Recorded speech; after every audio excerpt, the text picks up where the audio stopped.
पहुंच रहा हूँ। और फिर देखिए हमारे पांचों कोश वो हमारे जागृत हो जाएंगे, ऊर्जावान हो जाएंगे। 5 प्राण हमारे 10 प्राण जो हैं वो जागृत हो जाएंगे। हमारे वात पित्त कफ का संतुलन हो जाएगा।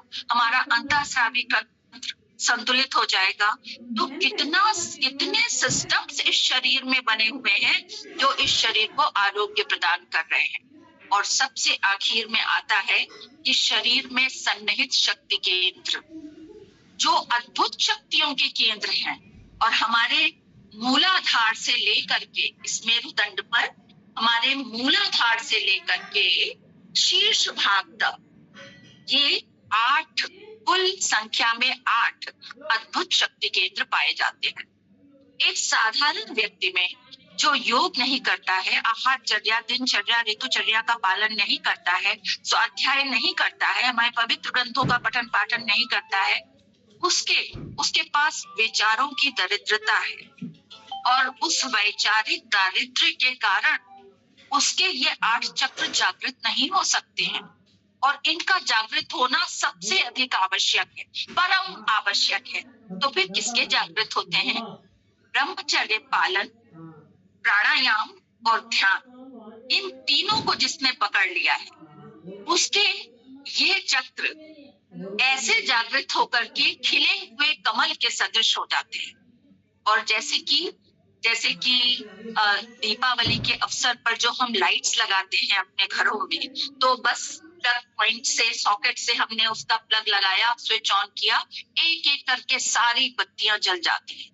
तो उस तरह से अगर हम ध्यानस्थ होकर के सिद्ध आसन में बैठ करके पूर्ण एकाग्रता के साथ अपना ब्रह्म मुहूर्त में बैठकर जब प्राणायाम का प्रारंभ करते हैं, प्राणायाम ध्यान साधना करते हैं, और फिर उसके बाद क्रम कितना अच्छा है, अनुलोम विलोम, भ्रामरी, उद्गीत और ध्यान।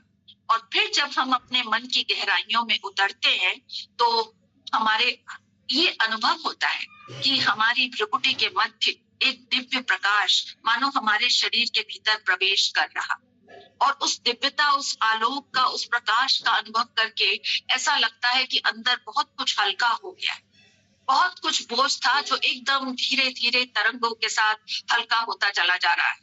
और तब आभास होता है कि जिस रास्ते पर हम हैं या जो आनंद हम प्राप्त करना चाहते हैं उसका एक कण, बहुत क्षुद्र कण हमने कहीं अचीव किया है। और उतनी सी शांति के बाद जब हम उठते हैं अपना प्राणायाम योगाभ्यास पूरा करके, तो लगता है कि अब हम फ्रेश हैं, अब हम अपने दिन का कार्य प्रारंभ कर सकते हैं। क्यों? क्योंकि हमने उस दिव्य लोक को जागृत कर दिया। अपने शरीर को, जो हमारे मस्तिष्क की चरम स्थिति होती है, वहां तक पहुंचाकर उसको सकारात्मक बना दिया। वैचारिक संवेदनाओं को, भावनाओं को सकारात्मक बना दिया। एक सकारात्मक व्यक्तित्व ही अपने जीवन में और दूसरों के जीवन में कुछ हितकारी परिणाम वाला कोई कार्य प्रस्तुत कर सकता है। ये एक ऐसा प्लेटफॉर्म है जिसमें हम सब कुछ कर सकते हैं। हम नेगेटिव भी जा सकते हैं, हम दूसरे का छीन करके, जैसे मांसवाद है कि दूसरा घी जरूर पियो, चाहे भले ही दूसरे से छीन के पीना पड़े। तो ऐसे भी लोग कह गए और बड़े फेमस हो गए। और आप याद करिए, थोड़ा अच्छा चिंतन करने का प्रयास करिए कि ये बातें कहीं बड़ी गहराई से एकदम दही जमा करके अंदर बैठ जाती हैं, लेकिन जो सही है वो मुश्किल से बैठ पाती हैं। हमेशा आप मूवीज में देखिए, चलचित्र में जो विलन है उसका मेकअप बहुत हमें याद रह जाता है, और जो हीरो है उसको हम इतना ज्यादा अपने अंदर बैठा नहीं पाते।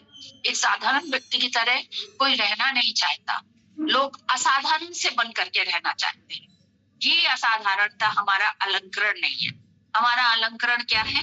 बिल्कुल सरलता हो, सादगी हो और वैराग्य से हमारा व्यक्तित्व विभूषित रहे। ये हमारा अलंकरण है, ये हमारा मेकअप होना चाहिए। तो हम योगी हैं। और फिर जब ब्रह्मचर्य पालन, प्राणायाम, योग साधना, अब इसमें यह है कि ब्रह्मचर्य पालन बिल्कुल क्या ऐसे नहीं कि बिल्कुल हम सन्यासियों की तरह से रहने लग जाएं, लेकिन हाँ, आत्मनियंत्रण बहुत बड़ी चीज होती है। अगर विचार है तो ये है कि हम उसमें समय समय पर अपना एक रिफ्रेशर कोर्स जैसे होता है, जैसे 3 साल की सर्विस हो जाती है तो लोग ट्रेनिंग के लिए भेजे जाते हैं, तो उस तरह से हमें भी अपने मन में सोचना चाहिए कि रहना हमें ऐसे। लेकिन जो विचार होते हैं ना, अगर हम उस रास्ते पर आ गए हैं तो वो हमारा जीने का तरीका और खान पान सब में परिवर्तन आ जाता है। फिर ये कुछ भी नहीं, जैसे कहते हैं अब दिल्ली दूर नहीं, तो फिर ये कुछ भी कठिन नहीं लगता है। लगता है कि ये अब हमारे ये मुट्ठी में है, हम ऐसा कर सकते हैं। और हमेशा पॉजिटिव रहना चाहिए। पीएचडी थीसिस में लिखी जाती है तो उसमें हाइपोथेसिस होती है पहले, और हाइपोथेसिस में ये लिखा जाता है अपना एक व्यू, वो पॉजिटिव होता है कि ये परिणाम आएगा। आप क्या समझते हैं कि आपकी इस समस्या से क्या परिणाम निकल करके आएगा? तो हम ये समझते हैं कि इस समस्या का निराकरण होने पर ये पॉजिटिव रिजल्ट निकल करके आएगा। तो हाइपोथेसिस हमेशा पॉजिटिव होती है, मतलब हितकारी, in favour of the society, nation, world, उनके फेवर में ऐसी हो। मतलब अगर साइकोलॉजिकल समस्या है, आपका टॉपिक साइकोलॉजिकल है, तो साहित्य के लिए नहीं कह रहे हैं हम, तो ऐसा साधक जब निरंतर ध्यान साधना के साथ और एकाग्रता पूर्वक योगाभ्यास करने का प्रयास करता है, तो धीरे धीरे करके उसके ये चक्र जागृत होते जाते हैं। एक हमारे अथर्ववेद में एक श्लोक है जो आप सबने सुना हुआ होगा, अष्टाचक्रा नवद्वारा देवानाम पूर्योध्या। हमारा शरीर कैसा है? 8 चक्र और 9 द्वार की ये देह नगरी अयोध्या है। अयोध्या जहां युद्ध ना हो, यानी कि जहां क्लेश ना हो, सब कुछ पॉजिटिव है, हर बात का आंसर है, इसमें भी हाँ उसमें भी हाँ, तो वो भी एक बड़ा गुरु मंत्र होता है। हाँ, तो अष्टाचक्र नवद्वार, 8 चक्र 9 द्वार क्या है? ये मुंह, आंख, कान, छिद्र जो है, ये सब मिल करके 9 छिद्र हो जाते हैं। 9 द्वार हैं उस अयोध्या नगरी में, और 8 चक्र है, उससे अलंकृत ये अयोध्या रूपी जो देह है। तस्यां हिरण्यः कोशः स्वर्गो ज्योतिषावृतः। उसके भीतर जो दैदीप्यमान, अपरिमित आनंद, असीमित आनंद से अलंकृत जो दैदीप्यमान कोश है, वो केवल चतुर साधक ही प्राप्त कर सकता है। और वो चतुर साधक कौन है? जो योगाभ्यासी है। तो ये हमारा लक्ष्य होना चाहिए। अर्थात क्या? हिरण्य कोश, जो आनंदमय कोश है, उसे हमें जागृत करना है। जब वो जागृत हो जाता है, तब इस हृदय में आनंदमय कोश का बाहरी वातावरण के साथ संबंध स्थापित करके फिर वो साधक जो भी कार्य करेगा वो समाज के हित में होगा। लेकिन पहले इस हिरण्य कोश को जागृत करना है, जिसका बाहरी जगत से कोई संबंध नहीं होता है, जिसका संबंध अपने भीतर से हो। ये इंट्रोवर्ट होता है, अपने भीतर से संबंध होता है। और ये जागृत होने पर सहानुभूति, औदार्य, करुणा, प्रीति, स्नेह, क्षमा, शीलता, धैर्य, इन सब की वृद्धि हो जाती है। किसमें? उस साधक के व्यक्तित्व में, उसकी मन भावनाओं में, उसकी वैचारिक भाव भंगिमाओं में। अब ये जो 8 चक्र हैं, ये एक एक करके हम लेंगे। आज मैं क्रोम में भी देख रही थी, तो किसी ने एक कोई विदेशी है, उनकी बुक का रेफरेंस देकर के हिंदी में उन चक्रों के बारे में दिया हुआ था। तो एक तो जो पाठ्य वस्तु थी वो अपने आप में परिपूर्ण नहीं थी, और लेकिन बड़े इम्प्रेसिव तरीके से उसको प्रस्तुत करने का प्रयास किया था। और उन्होंने प्रारंभ कहाँ से किया था? सहस्त्रार चक्र से, जबकि प्रारंभ होना चाहिए मूलाधार चक्र से। जब हम किसी पौधे की संरचना का अध्ययन करते हैं, बेसिक प्लांट होता है सरसों का, मस्टर्ड प्लांट, तो सरसों के पौधे का एक वृक्ष में क्या क्या पार्ट्स होते हैं बेटा बताओ? तो बच्चा जो है बताता है कि सबसे पहले जड़, उसके बाद तना, फिर शाखा प्रशाखा, पत्ती, फूल, फल और बीज, है ना? ये इस तरह से आता है। तो नीचे से चले ना, ओरिजिन से आप ग्राफ बनाते हैं, एक लंबवत एक्सिस है, वाई एक्सिस, एक एक्स एक्सिस है, और जहां से प्रारंभ होती है उसको मूल बिंदु कहते हैं। आप ऊपर से तो नहीं वाई एक्सिस को नापेंगे ना, नीचे से ही नापेंगे जहां से शुरू कर रहे हैं। तो उनका प्रस्तुतिकरण ही ऐसे था। तो कुछ तो भी हमेशा सही नहीं होता है, जो कुछ है अपनी समझ से, समझदारी से उसको ग्रहण करने का प्रयास करना चाहिए। सब कुछ ठीक नहीं होता है हमेशा। तो सबसे पहला चक्र लिया जाता है मूलाधार चक्र। और ये मूलाधार चक्र, मूल का अर्थ जड़ भी होता है, मूल का अर्थ प्रारंभ भी होता है, मूल बिंदु कहते हैं। मूल चूल परिवर्तन, आमूल चूल परिवर्तन मतलब प्रारंभ से लेकर आखिर तक बिल्कुल पूरा एकदम काया पलट कर देना। तो ये चक्र जो है हमारी एनस से 2 अंगुल ऊपर होता है, गुदा मूल से, जहां पर हम मूल बंध लगाते हैं बाह्य प्राणायाम के समय, और उज्जयी प्राणायाम भी त्रिबंध के साथ किया जाता है। तो वो एनस से 2 अंगुल ऊपर ये मूलाधार चक्र का स्थान होता है। यहाँ पर 3 नाड़ियां का ये उद्गम है, यहाँ से 3 नाड़ियां प्रारंभ होती हैं, एड़ा, पिंगला और सुषुम्ना। सुषुम्ना नाड़ी इसके मध्य भाग से प्रारंभ होकर ऊपर की तरफ जाती है। उस सुषुम्ना नाड़ी के वाम कोण से एड़ा नाड़ी ऊपर की तरफ गति करती है, और पिंगला नाड़ी दक्षिण भाग से, दक्षिण कोण से ऊपर की तरफ गति करती है। क्योंकि ये नाड़ियां यहीं से प्रारंभ हुई, तो इसलिए जो एड़ा नाड़ी है उसकी तुलना गंगा से की गई है, जो पिंगला नाड़ी है उसकी तुलना यमुना से की गई है। तो गंगा और यमुना दोनों में जल होता है, तरंग होती है, प्रवाहमान होती है। तो और जहां पर ये मिलती हैं उसको त्रिवेणी भी कहते हैं ना, त्रिवेणी संगम।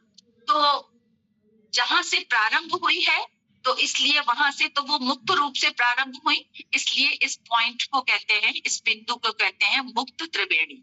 तो मूलाधार चक्र को ही मुक्त त्रिवेणी कहते हैं। क्यों मुक्त त्रिवेणी कहते हैं? क्योंकि यहाँ से एड़ा, पिंगला और सुषुम्ना नाड़ी प्रारंभ होती हैं, ऊपर की ओर गति करती हैं। यहाँ पर फिर हम कहेंगे कि एड़ा, पिंगला और सुषुम्ना नाड़ी कोई स्थूल संरचना नहीं है, अपितु ऊर्जा का प्रवाह है।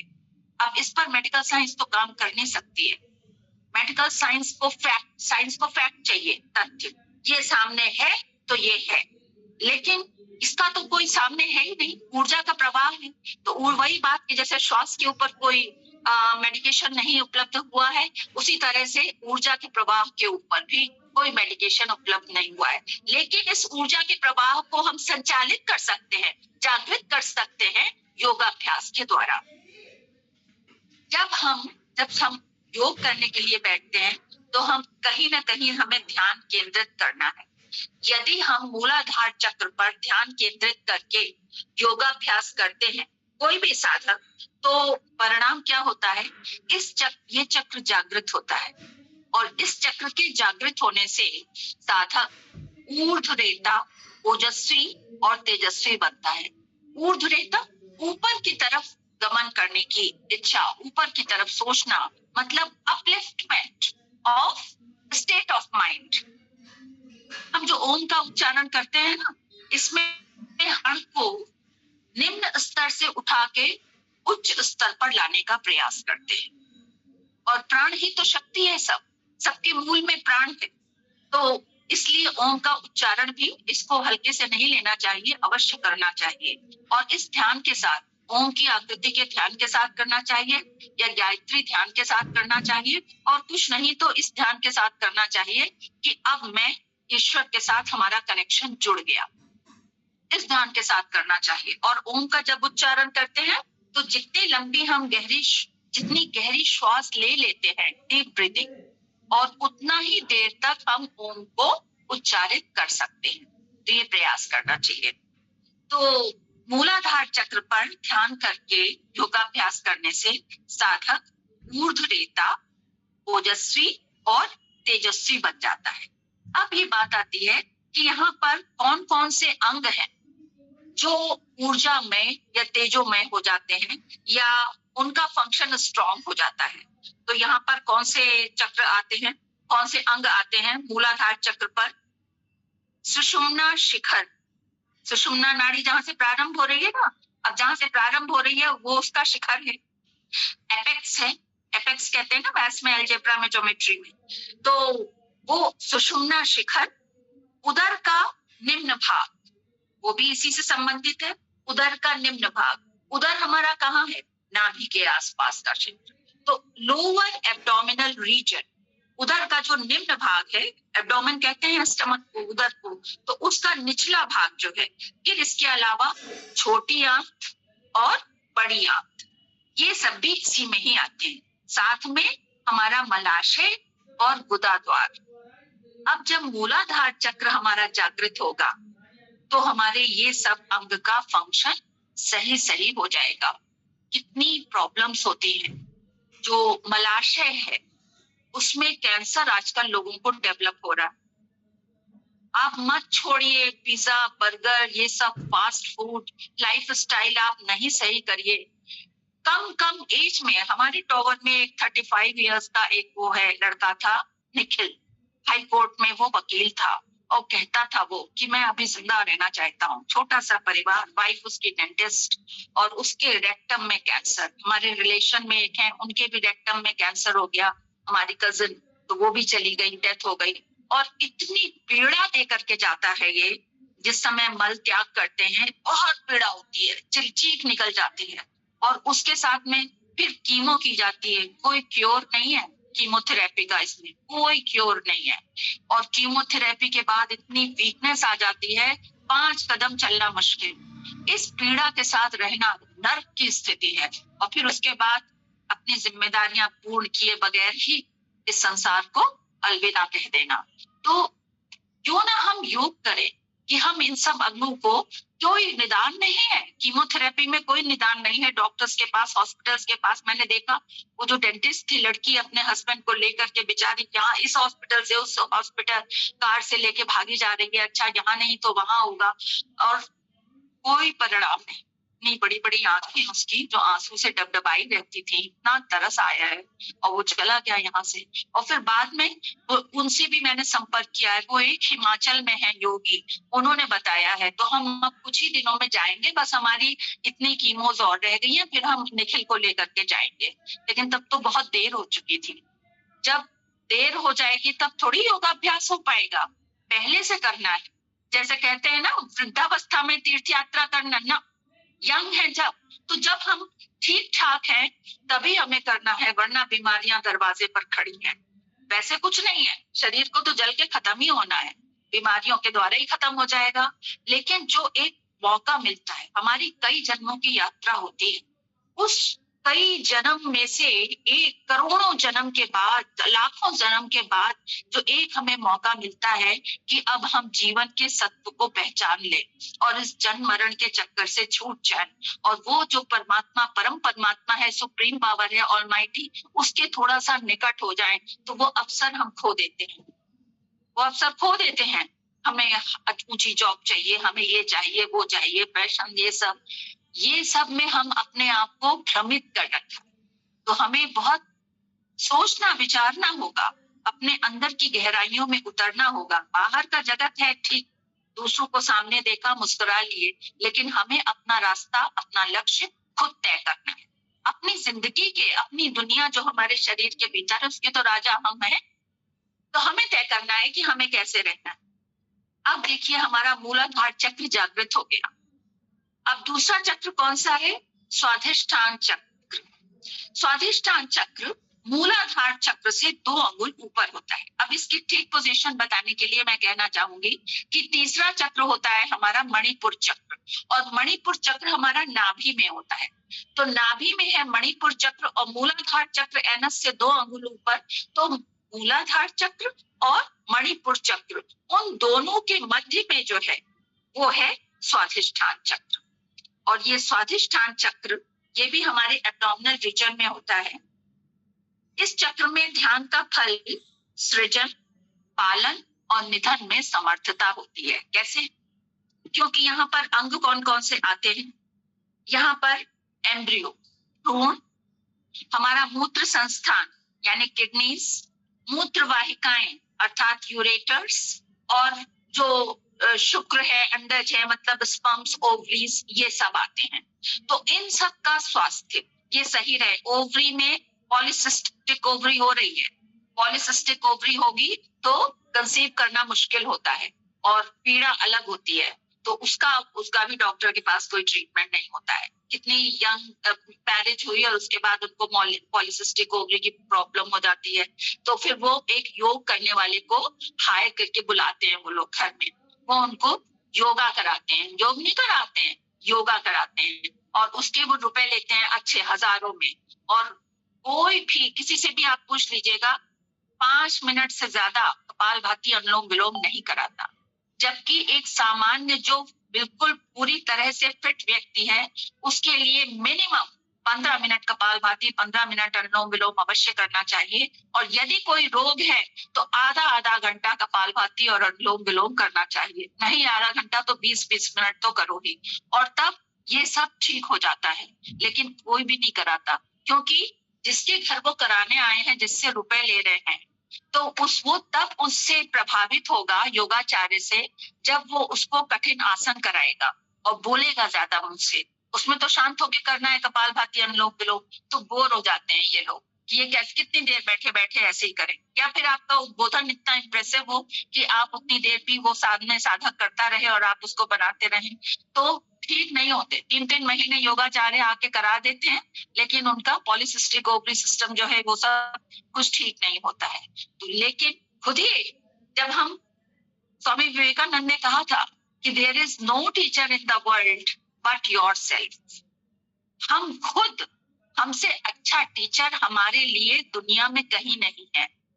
कितनी बड़ी बात कही थी। तो जब तक हम सेल्फ स्टडी नहीं करेंगे, हम लाइब्रेरी में जाके 4 बुक्स कंसल्ट नहीं करेंगे, अपना घर में बैठकर जब सारी दुनिया सो गई है तब हम बैठकर पढ़ाई नहीं करेंगे, तब तक हमारे नोट्स कहाँ अच्छे से तैयार होंगे। वो तब तैयार होंगे जब हम सेल्फ स्टडी करेंगे, अब स्वाध्याय करेंगे। तो हमें खुद बैठ करके जब योग करेंगे, तब स्वामी जी कहते हैं ना, करने से होगा वरना कुछ नहीं होगा। तो जब हम खुद करेंगे योग तो ये सब ठीक होगा। तो स्वाधिष्ठान चक्र में फिर हमारे ये सब जो आ जाते हैं ये अंग, तो इसमें भ्रूण भी आ जाता है उस स्थान पर, एम्ब्रियो, जहां पर नए शिशु का विकास होता है। 9 महीना माँ उसको रखती है, तो इसलिए इस चक्र पर ध्यान करने का फल होता है सृजन, पालन और निधन में समर्थता। जो कभी कभी जैसे कि अबॉर्शन हो जाता है, तो उसमें भी उसके बाद फिर अगर ये सब आम सी बात हो गई है, लेकिन देखा जाए कि अबॉर्शन के बाद माँ की स्थिति ठीक नहीं होनी चाहिए, लेकिन वो कैसे फिर से दोबारा स्वस्थ हो जाती है अगली बार के लिए, तो ये हमारी अद्भुत संरचना है ईश्वर की बनाई हुई, कि फिर से वो अगले नए नव शिशु को जन्म देने के लिए फिर से तैयार हो जाती है। लेकिन ऐसा नहीं कि ये सिर्फ माँ को ही, लेडीज को ही करना है, ये जेंट्स को भी करने के लिए बहुत आवश्यक है। स्वादिष्टान चक्र का जागृत होना, हर्निया जैसी प्रॉब्लम्स, प्रोस्टेट प्रॉब्लम, इन सब को स्वस्थ बनाने के लिए बहुत आवश्यक है। तो दोनों के लिए ही आवश्यक है। तो मूलाधार चक्र हो गया, स्वादिष्टान चक्र हो गया, और तीसरा आता है मणिपुर चक्र, जिसका अभी हमने संदर्भ दिया था। तो मणिपुर चक्र हमारे नाभि के स्थान पर है, और यहीं पर हमारे पाचन क्रिया में संलग्न हमारे सब अंग हैं। क्या क्या है? हमारा आमाशय, यकृत, आग्नेयाशय, प्लीहा, तो ये सब हमारे यही नाभि के आसपास होते हैं। जब इस चक्र पर ध्यान लगा करके हम योग प्राणायाम करते हैं, तो हमें इन चक्रों का एक आभास सा होने लगता है, इन अंगों का एक आभास सा होने लगता है कि ये सब कुछ स्वस्थ हो रहा है और ये ऊर्जावान हो जाते हैं। और जब ऐसा होगा तो हमें डायबिटीज नहीं होगी, क्योंकि अग्न्याशय का फंक्शन दुरुस्त हो गया, इंसुलिन फॉर्मेशन प्रॉपर बनने लग गया। इंसुलिन ही तो एक्स्ट्रा ग्लूकोज को ग्लाइकोजन में कन्वर्ट कर देता है, तो हमारे ब्लड में एक्स्ट्रा ग्लूकोज नहीं रह पाती, ब्लड शुगर हमारी नॉर्मल रहती है। फिर कब्ज नहीं होगा और अपच नहीं होगा। हमारी माँ को हमेशा पेट इस तरह से रहता था कि वो उठी और उनको तुरंत पेट साफ करने के लिए सवेरे जो है भागना होता था। लेकिन अब इस समय वो 88 इयर्स की हो गई हैं, तो उनको कॉन्स्टिपेशन रहने लग गया है और इतना वो परेशान रहती हैं इसके लिए। तो इसलिए ये हम नहीं सोच सकते हैं कि आज जो हमारे शरीर की स्थिति है वो आगे भी होगी। इसलिए ये जो योग गंगा है, जैसा कि अभी बहन ने कहा था पहले, इस योग गंगा को अनवरत प्रवाहमान बनाए रखना है। हमें योग करते ही रहना है। क्या वृद्धावस्था हमारी कैसे बहुत कुछ परिवर्तन होते हैं, आफ्टर 75, 78 या 80 इयर्स के बाद उनको मीठा कभी पसंद नहीं था, उनको मीठा पसंद है। कुछ लोग जैसे होते हैं कि उनमें जैसे जो बहुत सॉफ्ट होते हैं वो बहुत उग्रता धारण कर लेते हैं वृद्धावस्था में, और जो बहुत उग्र स्वभाव के होते हैं वो बहुत सॉफ्ट हो जाते हैं, नरम हृदयी हो जाते हैं। तो बहुत से परिवर्तनों, हार्मोनल चेंजेस, हमारे शरीर में हार्मोन्स का असंतुलन हो जाता है, उनका जो बैलेंस है वो डगमगा जाता है, और इस कारण से ये सब व्याधियां उत्पन्न होती हैं। तो इसलिए बहुत संभाल करके सूझबूझ से हमें जिंदगी को एक एक कदम फूक फूक करके रखना है, सोच समझ करके। क्या हर समाज की परेशानी में हमें इंटरफेयर करना चाहिए? उनको अखबार पढ़ने का भी बहुत शौक है, और अखबार में मर्डर्स और गलत काम और साइबर क्राइम के अलावा और है क्या? अभी ट्रम्प को गोली लग गई, तो पूरे दिन यही चर्चा है, पूरे दिन यही चर्चा करेगी। तो किस तरह के थॉट्स हैं? तो इस तरह से हमें अपने को संभाल के रखना है। कभी कभी पेपर नहीं भी पढ़ा तो कोई आपका कंपटीशन में फेल नहीं हो रहे हैं, किसी में नहीं पढ़ा तो नहीं पढ़ा। और जबकि आजकल अखबार जो है ऐसे देखने लायक भी नहीं है, इस तरह के विज्ञापन होते हैं, कोई आवश्यकता भी नहीं है। थोड़ा बहुत ऊपर का जो बस क्रोम में देख लिया हेडिंग्स, वो काफी होती है। कभी कभी देख लिया आप किसी विषय विशेष से जुड़े हुए हैं तो वो अलग बात है, लेकिन सबसे अधिक जो आवश्यक बात है, अपना रूटीन, दिनचर्या। अगर रूटीन है, ये जो दिनचर्या है, यही हमारा बेटा है, बुढ़ापे का सहारा, यही हमारा धन है, वो बैंक में जो बैलेंस होता है, और यही हमारा सबसे बड़ा डॉक्टर एस्कॉर्ट्स का है, यही हमको स्वस्थ रख सकता है। तो अपना दिनचर्या नहीं छोड़नी है कभी भी, चाहे जैसे हो सकता है कहीं आपको बुलाया जाए, जाया जाए, कोई और बहाना बना करके आपको अपना योग अभ्यास पूरा रखना है, और दूसरे को कराना ये भी हमारी दिनचर्या का हिस्सा है। तो दूसरे को कराना भी हमें आवश्यक, हमारा दायित्व है, जिम्मेदारी है। जिम्मेदारी से मुंह नहीं मोड़ सकते, जैसा निबंध में लिखते हैं ना, उसको हमें अपनाना है अपने व्यवहार। तो ये है 3 चक्र हो गए हमारे, मूलाधार चक्र, स्वाधिष्ठान चक्र और मणिपुर चक्र। और फिर चौथा चक्र आता है हृदय चक्र या अनाहत चक्र, और ये इसका स्थान होता है हमारा हृदय प्रदेश। इस चक्र में ध्यान करने का लाभ बताया गया है वाक्य पतित्व, यानी कि बोलने का कौशल्य, और कवित्व शक्ति डेवलप हो जाती है। जो कवि होता है वो बहुत ज्ञानी होता है। जो सूर्य के वो है ना आदित्य हृदय स्रोत, जो अगस्त्य मुनि ने भगवान राम को दिया था कि लक्ष्मण वो रावण पर कैसे विजय प्राप्त करे, राम चिंतित बैठे थे, तो अगस्त्य उतर के आए थे उत्तर से, और उन्होंने कहा कि तुम आदित्य हृदय स्रोत का पाठ करो, ऐसा वाल्मीकि रामायण में वर्णित है। तो उसमें उनके जो नाम दिए गए हैं सूर्य के, एक नाम उनका कवि है। कवि, कवि कौन? जो भूत भविष्य वर्तमान सबको जानता है। और आप कवियों की कविता करने का ढंग देख लीजिए, मंच पर अगर आप सुनते हैं कवि सम्मेलन में, तो कवि बहुत ज्ञानी होते हैं। थोड़े से शब्दों के द्वारा वो समाज की समस्या को बिल्कुल खोल के रख देते हैं, चाहे हास्य में हास्य ढंग से रखे, या उसमें कैसा भी रस हो, चाहे हास्य रस हो या वीर रस हो, लेकिन वो समाज की स्थिति को खोल करके रख देते हैं। तो कवि बहुत ज्ञानी होते हैं। तो कवित्व शक्ति का जागरण होता है, वाक्य पतित्व का जागरण होता है, और इसके अतिरिक्त जो सबसे खास बात है, जितेंद्रियता, अपनी इंद्रियों पर नियंत्रण करने की शक्ति जागृत होती है, और यही सबसे बड़ी चीज है।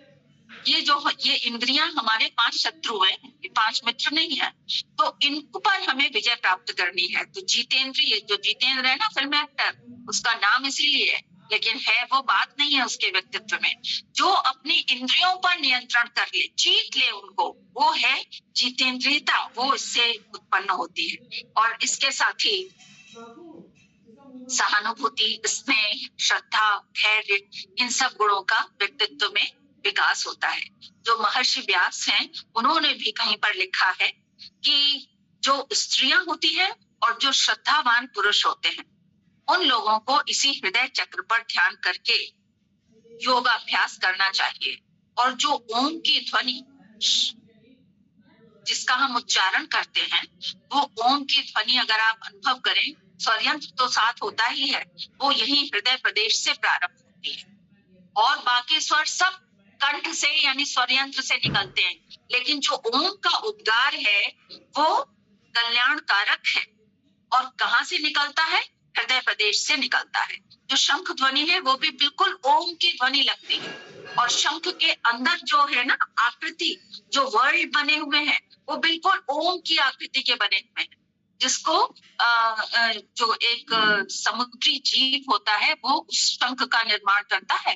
वो बहुत कोमल होता है, उसके भीतर सुरक्षित होता है, लेकिन वो इस तरह से वो बनाता है कि वो अंदर ओम का आकार बना रहता है, और उस पतले सकरे ओम की आकृति में से होकर के जब हमारे मुंह से फूकी हुई वायु उसमें से निकलती है तो उसकी गति बढ़ जाती है।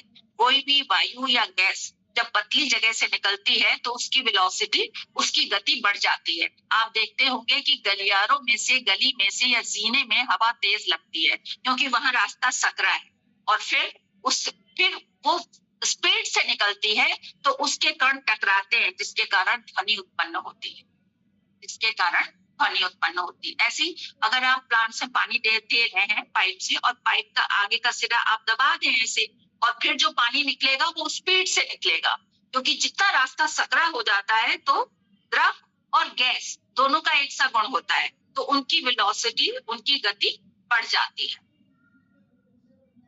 तो इस और हाँ, आप अनुभव करेंगे जब आप अनुलोम विलोम करते हैं ना, तो आपको ये सोचना नहीं पड़ेगा कि हम किस चक्र पर ध्यान करके प्राणायाम करें। आपको स्वतः अनुभव होगा कि इस समय हमारा ध्यान हृदय प्रदेश में है, यानी कि हृदय चक्र या अनाहत चक्र पर हमारा ध्यान केंद्रित है।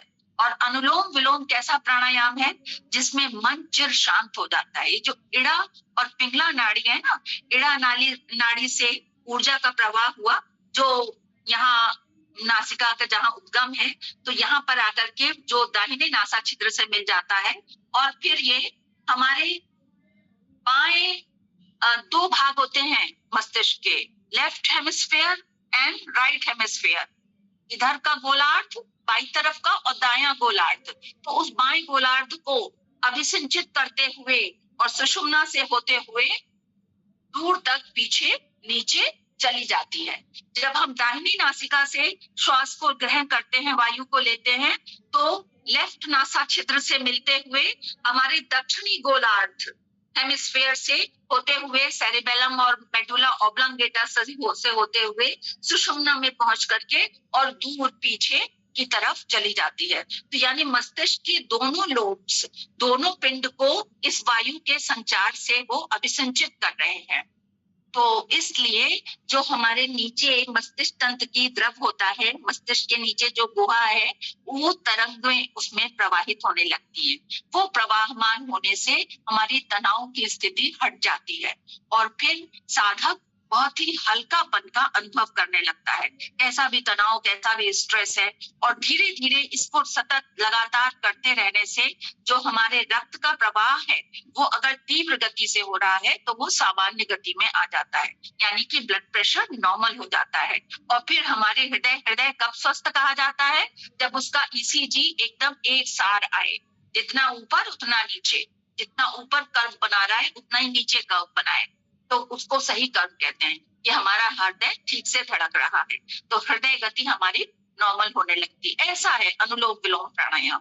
तो अनुलोम विलोम प्राणायाम हमें कितना आरोग्य प्रदान कर रहा है, और उस आरोग्य प्रदान करने वाले अनुलोम विलोम प्राणायाम को करते समय हमें भान भी नहीं होता कि कब हमारा ध्यान हमारे हृदय चक्र या अनाहत चक्र पर लगा हुआ है और हम प्राणायाम कर रहे हैं और हम गोते लगा रहे हैं। ऐसा लगता है कि हम बिल्कुल हल्के से सागर में ऊपर नीचे गोते लगा रहे हैं, और तभी अनुभव होता है यहाँ पर दिव्य प्रकाश का। लेकिन उसकी सीढ़ी है, जब ये हृदय चक्र हो गया तो फिर उसके बाद और ऊपर आइए तो यहाँ पर आता है विशुद्धि चक्र कंठ में, जहाँ पे कंठ कूप है, कूप माने कुआं, गड्ढा, यहाँ पर है विशुद्धि चक्र। विशुद्धि चक्र में ध्यान का फल क्या होता है? इसके जागृत होने पर व्यक्ति तेजस्वी, महाज्ञानी और निरोग और शोकहीन हो जाता है। किसी तरह का दुख, कोई स्ट्रेस नहीं रहता। अनुलोम विलोम में यही लाभ होता है। तो उधर हृदय चक्र जागृत हुआ, इधर तुरंत विशुद्धि चक्र भी जागृत होना प्रारंभ हो गया।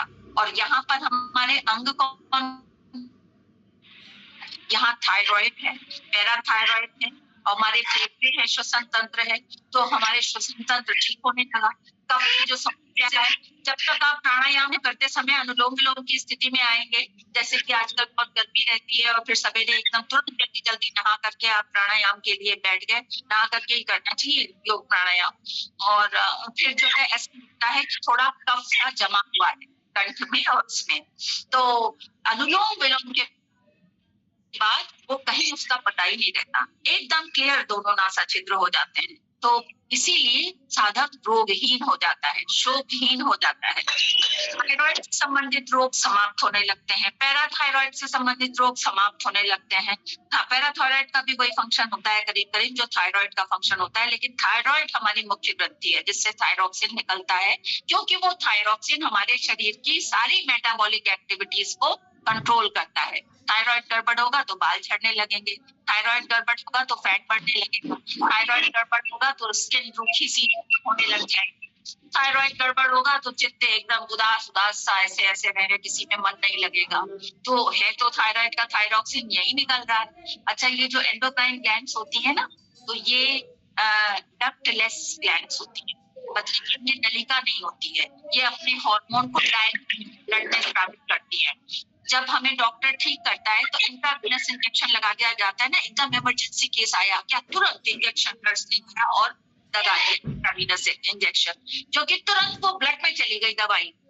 तो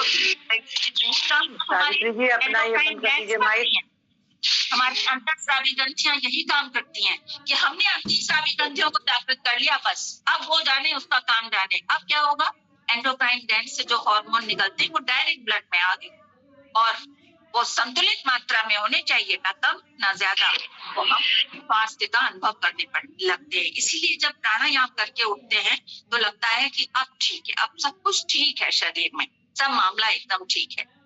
तो और हमारा श्वसन तंत्र वो तो बहुत ही महत्वपूर्ण है, और ये स्थान देखिए प्राण नामक प्राण का होता है ना। सबसे ज्यादा महत्वपूर्ण क्या है, हमारा हृदय, हमारे ये दोनों फेफड़े यानी श्वसन तंत्र और मस्तिष्क।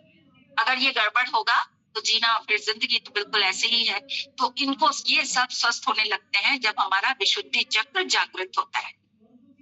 अब आया आज्ञा चक्र, इससे कंठ से ऊपर आए तो यहाँ दोनों भ्रुवों के मध्य में आज्ञा चक्र है।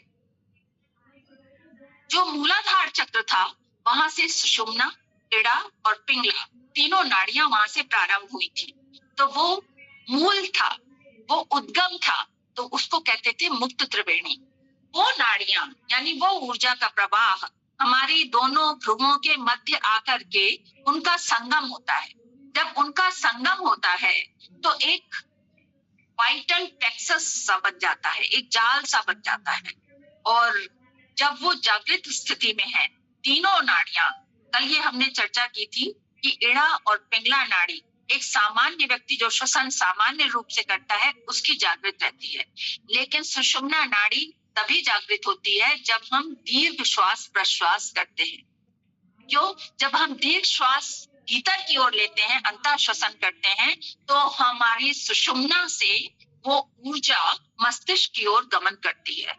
और जब हम बहिर्श्वसन करते हैं, एक्सिलेशन करते हैं, दीर्घ श्वास लंबा खींच करके, तो लंबा श्वास छोड़ते समय मस्तिष्क से वो ऊर्जा सुषुम्ना की ओर गमन करती है, तो दोनों एक्टिवेट होते हैं। तो सुषुम्ना किसकी जागृत होगी? जो दीर्घ श्वसन करेगा ना। ऐसे ही सामान्य रूप से श्वसन करने वाले की नहीं जागृत होगी, दीर्घ श्वसन करने वाले की सुषुम्ना नाड़ी जागृत हो जाती है। और तीनों नाड़ियां जब जागृत हो जाती हैं तो प्राणायाम करते समय ही साधक को अनुभव होता है कि कोई दिव्य प्रकाश धीरे धीरे हमारे भीतर उतर रहा है, और ये प्रकाश हमें बहुत हल्कापन प्रदान कर रहा है। और हम इच्छा साधक की ये होती है कि हम इसी प्रकाश को देखते रहें और इसी में ही हम स्नान करते रहें, गोते लगाते रहें। देखिए, प्रयागराज में संगम है, वहां 3 नदियां हैं, गंगा, यमुना और सरस्वती। इसीलिए तीनों नदियां, जहां पर 2 या 2 से अधिक नदियों का मिलन होता है ना, उसको संगम या प्रयाग कहते हैं। ऐसे रुद्र प्रयाग है, ऐसे बहुत सारे प्रयाग हैं, उत्तरांचल से जब आती है नदियां हिमालय से, तो कई प्रयाग है। तो उसी तरह से वो प्रयाग है प्रयागराज में। तो ये तीनों यहाँ पर लोग स्नान के लिए जाते हैं, कुंभ का मेला भी लगता है, अभी भी लगने वाला है अगले साल। तो इसलिए कि गंगा तो दिव्य नदी है और यमुना भी दिव्य है। दिव्य क्यों है कि इनका जो लाभ होता है उसका अभी तक कोई अध्ययन नहीं कर पाया कि इससे ये लाभ कैसे हो जाता है। गंगा के लिए कहते हैं कि जापान में लेबोरेटरी में एक बॉटल में रखा हुआ जल है और उसमें लिखा हुआ है the purest water in the world, पूरे संसार का सबसे शुद्ध जल। और हम लोगों के घरों में भी गंगा जल रखा रहता है वर्षों वर्षों तक, कभी वो खराब नहीं होता है। हम लोग उसका आचमन करते हैं। हमने खुद भी एक बार देखा था, हमारी उम्र कम थी तो हमारी बच्चों को लेकर के देहरादून शादी में गए थे। लौटते समय गंगा स्नान किया सबने हरिद्वार में। हमारी बेटी के पता नहीं क्या हो गया था, छोटी सी थी वो, उसके हाथ में स्किन ऐसे उतर सी रही थी हथेली में। और फिर जब वहां से स्नान करके आ गए हम तो अगले दिन कहती है कि ये हमारे हाथ कितने चिकने चिकने हो गए, स्मूथ हो गए, अच्छे हो गए। तो वो कुछ नहीं हमने किया था, हम लोगों ने बस वहां स्नान किया था। और हमारी मदर भी बताती हैं कि हमारे जो नाना जी हैं वहां थे उधर ईस्टर्न यूपी में, तो उनके घर के पीछे एक मुल्ला जी रहा करते थे। तो उनकी बेटी को कुछ माथे पर ऐसे हो गया था कि स्किन उतरती थी और उससे पस सा निकलता था। 5 साल की बच्ची थी। तो हमारे नाना जी ने कहा कि इसको तुम गंगा जी स्नान कराने ले जाया करो रोज। तो वो रोज सवेरे वहीं नाना जी के घर के आगे से जाते थे, वहीं गंगा वहीं है। तो और गंगा में स्नान कुछ डिस्टेंस चलते होंगे तो उससे स्नान करा के लाते थे। कुछ ही दिनों में उसका चेहरा बिल्कुल साफ हो गया था। तो ये तो बिल्कुल मतलब देखी हुई सी बात है। तो गंगा का जल दिव्य जल है, यमुना का भी दिव्य जल है। ये तो दिव्यता एक बात है, लेकिन जिस उद्देश्य से लोग जाते हैं वो लोग जिनका आचरण सही नहीं है कि वहां पर उन्होंने त्रिवेणी में जाकर स्नान किया और अब हमारे सब पाप धुल गए। तो अगर आपने मान लीजिए हमने किसी का मर्डर कर दिया हमने, हाँ, और अब हम जो प्रायश्चित कर रहे हैं कि अरे ये क्या हो गया हमसे, है ना, जैसे वो मूवी में होता है ना कि चक्कू मार दिया, खून निकला तो घबरा के एकदम चक्कू छोड़ दिया हीरोइन ने। अरे ये हमसे क्या हो गया, तो पहले जैसे पता ही नहीं था। तो फिर अब चलो अब त्रिवेणी में गंगा जी में डुबकी लगा लो, तो ऐसे पाप धुल जाएंगे क्या? नहीं। वो जो कलंक का टीका है और वो जो अंदर आत्मविश्वास जिसने हमारा छोटा कर दिया और जो हर समय का ये विचार कि उसकी जिंदगी को मैंने छीन लिया था, उसको खत्म कर दिया था, वो तो विचार हमेशा हमें कचोटता रहेगा। तो हम अंदर ही अंदर अपने आप को अपराधी समझते रहेंगे। हम अपने आप को अपराधी समझ रहे हैं, हमारा आत्मविश्वास पहले से कम हो गया है। तो हम क्या कितना कॉलर हाई करके हम समाज के सामने आ सकते हैं जब अंदर हमारे चोर बैठा है और वो हमेशा हमें दुत्कार रहा है। तो हम कभी भी नहीं अपने आप को संभाल सकते हैं और हम अपने आप को क्षमा नहीं कर पाएंगे। ऊपर तो हमारा रिकॉर्ड लिख दिया गया है ना, जब ऊपर जाएंगे पूछा जाएगा तो सब बताया जाता है कि ये जो आए हैं मेहमान ये काम करके आए हैं, तो वैसा हमको पनिशमेंट मिलता है और फिर वो पनिशमेंट तो निभाना बहुत, फिर उसी के अनुसार हमें जन्म मिलता है अगला। ये हमारे हिंदू सिस्टम में ये सब बातें हैं। तो उसमें जाकर के तो हमारे विचारों में परिवर्तन नहीं हो सकता कि हमने डुबकी लगाई निकले और हम भूल गए कि हमने मर्डर किया था।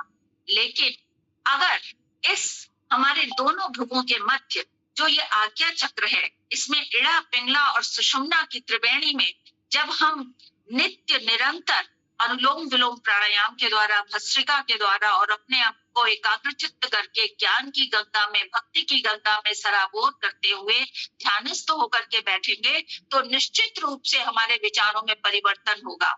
और फिर अंदर से एक क्षमा, अपने आप के लिए क्षमा मांगने का एक भाव जागृत होता है। हे ईश्वर, मुझसे बहुत बड़ा अपराध हो गया है, मुझे किसी तरह से इस जो वैचारिक भावना हमारी जो कलुषित हो गई है उससे मुझे निकालने का प्रयास करो। तो निरंतर हम उससे निकलने का प्रयास करेंगे, तब हम अवश्य अपने आप का शुद्धिकरण का प्रयास करेंगे कि हम ऐसे हम अपने मन का, अपनी आत्मा का, अपनी मानसिकता का प्रक्षालन कर सकते हैं। ये वो आज्ञा चक्र है तो जो हमें उस दिव्यता का अनुभव कराता है। फिर आज्ञा चक्र के बाद आता है 7वां चक्र, मनस चक्र। मन प्लस चक्र जो विसर्ग होता है ना, वो या तो सा बन जाता है या शा बन जाता है। तो क्योंकि का में उधर रा लगा हुआ है ना, तो इधर जो है विसर्ग श शरीफे का जो है वो आधा आधा श शरीफे का बन जाता है। तो उच्चारण कैसा हुआ? मनश्चक्र। और नहीं तो हम मनः और बीच में डैश लगा के चक्र, तत्पुरुष समास हो गया, तो ऐसे भी लिख सकते हैं। तो मनश्चक्र कहाँ है? यहाँ बिल्कुल मत्थे के मध्य में, माथा जो है उसके मध्य में। जो आजकल लड़कियां बिंदी लगाती है नीचे, थोड़ा सा ऊपर, बिल्कुल मत्थे का जो सेंटर है वहां पर हमारा मनश्चक्र होता है। और ये चक्र ऊपर नहीं होता है, अंदर की तरफ हमारे मस्तिष्क में स्थित होता है। मस्तिष्क में भी जैसे ऐसे मस्तिष्क की आकृति होती है, तो इसमें अंदर की तरफ एक हाइपोथैलेमस होता है। हाइपोथैलेमस इस तरह से हाइपोथैलेमस होता है। उस हाइपोथैलेमस में ये मनश्चक्र स्थित होता है। और इस मनश्चक्र का क्या काम है? अद्भुत कार्य है इसका।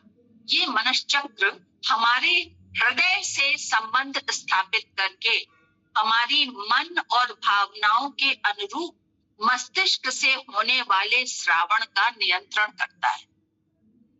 हमारे हृदय से संबंध स्थापित करके, उस हृदय से नहीं जो ब्लड को पंप कर रहा है, हृदय चक्र से, जहां पर सहानुभूति, उदारता, संवेदना, हम प्राणायाम में कहते हैं ना, अब हम अपने अंतस्थल में परम पिता परमात्मा का ध्यान करेंगे। तो उस हृदय की बात हो रही है, उससे संपर्क स्थापित करके कहाँ मन है और कहाँ हृदय, तो मन विचारों का केंद्र है, तो वहां उससे संबंध स्थापित करके हमारे मस्तिष्क में होने वाली वैचारिक क्रियाओं के लिए सुनिश्चित श्रावण का निर्माण करना है, उसको नियंत्रित करना है। वो सिक्वेशन इतना होगा तो हमारे विचार ऐसे बनेंगे, और कैसे बनने चाहिए वैसे ही बनेंगे। जैसा जैसा होना चाहिए, सही है जो, वैसे ही बनेंगे। ये मनश्चक्र का बहुत इंपॉर्टेंट काम होता है। और हाइपोथैलेमस क्या करता है? हाइपोथैलेमस हमारा कंट्रोल कोऑर्डिनेटिंग सेंटर है हमारे शरीर का, और इसके कारण ही हमारा शरीर साम्यावस्था में रहता है। इसमें जो समानता, साम्यावस्था का मतलब बैलेंस्ड स्टेट, संतुलित स्थिति, उसमें हमारा शरीर आता है, जिसको कहते हैं होम्योस्टेसिस। तो हाइपोथैलेमस का बहुत बड़ा कार्य है। अच्छा, इसमें जो हाइपो लगा हुआ है ना, हाइपो लगता है जब नीचा लेवल, और हाइपर होता है जब ऊपर लेवल हो। तो और थैलेमस कहते हैं फ्लैट जगह को। तो मस्तिष्क का जो नीचे का जो फ्लैट एरिया है, वहां पर ये स्थित होता है, नीचे वाला, इसलिए नाम है हाइपोथैलेमस। ऐसे थायराइड से अगर ज्यादा थायरॉक्सिन निकलता है तो कहते हैं हाइपर थायरॉइडिज्म बीमारी को, और अगर कम मात्रा में थायरॉक्सिन निकलता है तो हाइपोथायरॉइडिज्म। तो हाइपो माने कम, नीचा, हाइपर माने ऊंचा, ऊपर। तो ये हो गया मनश्चक्र। और मनश्चक्र के बाद आता है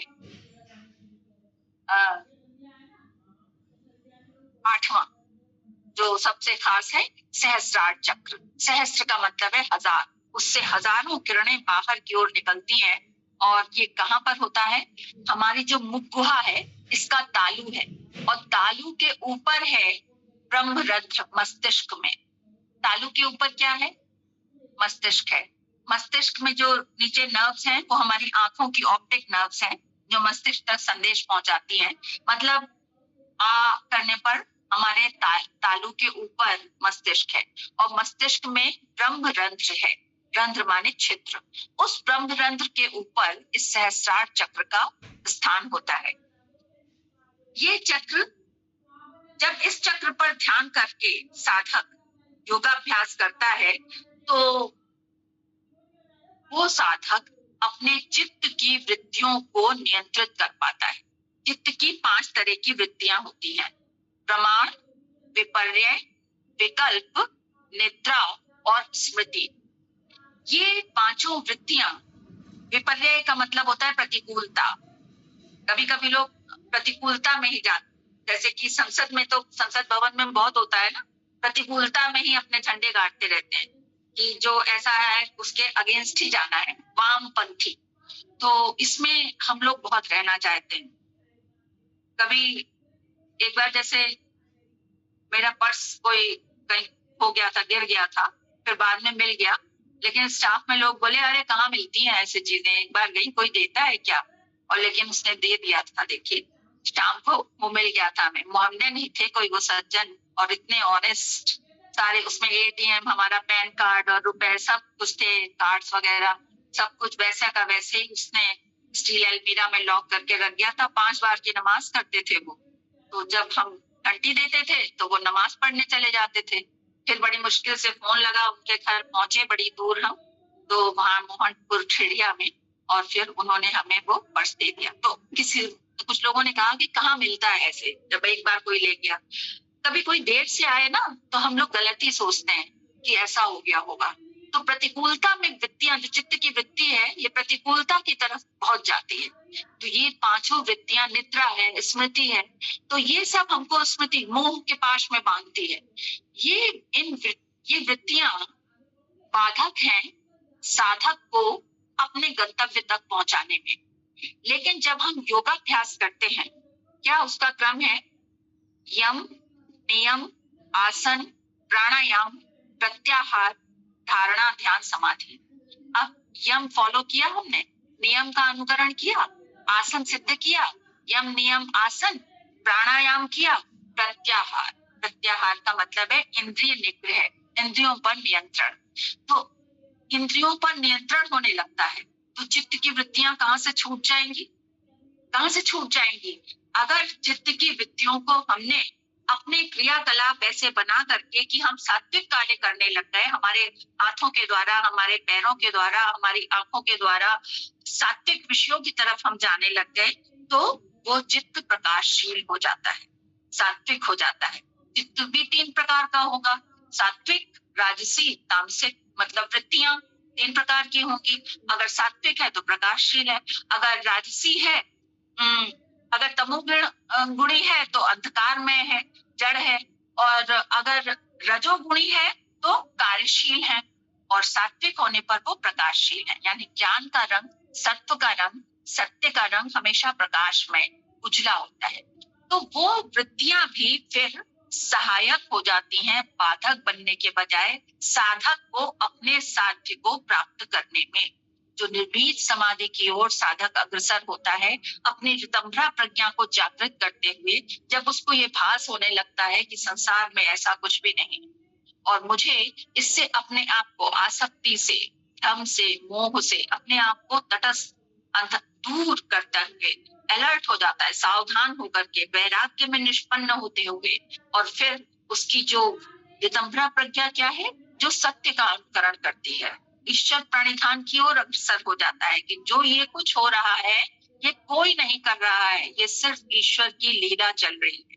इस भाव से जो संसार के इस प्लेटफॉर्म को, इस रंगमंच को देखने लगता है और अपने गंतव्य के ऊपर प्रयासरत रहता है, तो फिर उसकी रितंभरा प्रज्ञा जागृत हो जाती है, निर्बीज समाधि लगने लग जाती है, और तब उसका सहस्रार चक्र जागृत हो चुका होता है। जिसका सहस्रार चक्र जागृत हो जाता है उसका अंतःकरण निर्मल होता है, साथ ही साथ जितनी भी ये एंडोक्राइन ग्लैंड्स हैं इनका सिस्टम संतुलित हो जाता है। कोई एंडोक्राइन ग्लैंड हम भले ही ठीक कर लें, लेकिन सारी एंडोक्राइन ग्लैंड शरीर की बहुत सारी होती हैं, पिट्यूटरी ग्लैंड, पिनियल ग्लैंड, और किडनी के अग्न्याशय, पेंक्रियास, ये भी एंडोक्राइन ग्लैंड है। किडनी के ऊपर एड्रीनल ग्लैंड, जो हमारी सेक्स ग्लैंड्स हैं, वो भी हैं एंडोक्राइन ग्लैंड्स। तो ये सब के सब संतुलित हो जाएं, वो तब होता है जब हमारा सहस्रार चक्र जागृत हो जाता है। इसलिए अपने शरीर को पूर्ण रूप से निर्मल, अंतःकरण को निर्मल बनाने के लिए हमें अपना ये लक्ष्य साध्य करके, एक टारगेट बना करके कि साइकिल में पैडल हमने मारा, हमें पता है हमें वहां तक जाना है, तो ये सोच करके हमें लक्ष्य निर्धारित करके एकाग्रता के साथ, नित्य निरंतर नियम से, पूर्ण निष्ठा के साथ ईश्वर को हृदयस्थ करते हुए योग प्राणायाम करना चाहिए। और उसमें स्वामी जी ने तो ये भी लिखा है कि जैसे कपालभाति करें, अनुलोम विलोम या कोई भी प्राणायाम करें, तो 5 मिनट तक तो हमारे विचार में भी परिवर्तन नहीं होना चाहिए। विचार बहुत सहायक हो जाते हैं जब हम बिल्कुल एकाग्रचित्त होकर के करते हैं अपने लक्ष्य को प्राप्त करने में, और विचार ही बहुत बाधक होते हैं कि इधर बात भी कर रहे हैं, आंखें खोल के देख भी रहे हैं, कौन उधर वॉक कर रहा है, कैसे जा रहा है, इसने क्या पहना है, तो ऐसे फिर उसका परिणाम नहीं मिलता हमें। तो फिर हाँ, आप योग करें और फिर योग को कहें कि योग कर तो रहे हैं इतने समय से, ऐसा कोई विशेष परिवर्तन नहीं हुआ, अब जा रहे हैं डॉक्टर को दिखाने, देखो क्या होता है। तो बहुत श्रद्धा के साथ, बहुत अपने आप को ईश्वरनिष्ठ, गुरुनिष्ठ, धर्मनिष्ठ और सत्य में प्रतिष्ठित होकर के तब हमें योग प्राणायाम को करना है, और उसके परिणाम 100%, 200% सही प्राप्त होते हैं। ऋषियों को दिया हुआ ये अमूल्य उपहार है हमारे लिए। इसमें जो ऋषियों ने एक बार लिख दिया है, उसमें कोई कमी, कोई रबड़ लगाने की जरूरत ही नहीं, कोई कमी हो ही नहीं सकती। तो इस भावना से हम सब उन्हीं की संतान हैं, उन्हीं का हम प्रतिनिधित्व कर रहे हैं। पूरे विश्व में हमारा सबसे पवित्र धरती भारत में हमने जन्म लिया है, यदि हम योग नहीं करेंगे तो कौन करेगा। इस भावना के साथ हमें योगाभ्यास करना चाहिए। और पहने हम कपड़े जरूर आजकल के हैं, लेकिन जब वो तपस्वी थे हमारे पिता और पूर्वज, तो फिर हम क्यों ना तपस्वी बनकर के तपस्वी जैसा जीवन जिए। इस तरह से, इस भाव से इस जीवन को जीना चाहिए। आज हमने समय ज्यादा ले लिया, इसके लिए हम क्षमा चाहते हैं। नहीं दीदी, विषय ही ऐसा था कि आप अष्ट चक्र के बारे में बता रहे थे, और उससे पहले उसकी भूमिका बहुत जरूरी है कि चक्र एकदम कैसे नहीं है। तो विषय ही ऐसा था कि आप पढ़ाते पढ़ाते समय का पता नहीं चल रहा, हमें सुनते हुए पता नहीं चल पा रहा। तो बहुत ही सुंदर बताया, अभी सब लोग नोट भी कर लिया होगा। और जैसा कि दीदी बता रही थी कि वो किसी बुक में पढ़ रहे थे, ये रियली बात है। हर किताब में जरूरी नहीं है कि आपको सही लिखा हुआ हो, या हर वीडियो जो हम देखते हैं यूट्यूब पर या फेसबुक पर वो सही हो। ये चीजें हम तब पता कर पाते हैं, जैसे अभी दीदी को पता था कि मूलाधार चक्र से हम स्टार्ट करते हैं, उसके स्वादिष्टान चक्र, मणिपुर चक्र, अनाहत चक्र, विशुद्धि चक्र, तब हम आज्ञा चक्र पे, मनुष्य चक्र और सहस्रार चक्र तक पहुंचते हैं। इस तरीके से, क्योंकि जो चीज आग नीचे से तो जल के ऊपर की तरफ होगी, ऊपर से तो नीचे की तरफ नहीं आ सकती ना। तो एक तरीके से जैसे जब कमल का फूल खिलेगा तो वो सीधा ही तो खिलेगा, तो उसका जो शक्ति का केंद्र है वो ऊपर की तरफ उठता हुआ होगा। और ये अगर आप ब्रह्म सहस्त्रार चक्र से प्रारंभ करेंगे तो नहीं संभव हो सकता, कि वो चीज गलत ही है। बहुत ही सुंदर सत्र रहा दीदी, वास्तव में बहुत आनंद आया। और मैं ईश्वर से ये प्रार्थना करूंगी कि सहयोग शिक्षण प्रशिक्षण चलते रहे और आपका सानिध्य हमें प्राप्त होता रहे। इसी तरह आपकी ओजपूर्ण वाणी हम सुनते रहें। और साधकों को तो अच्छा लगता ही है, लेकिन हम तो जितनी बार सुनते हैं हमें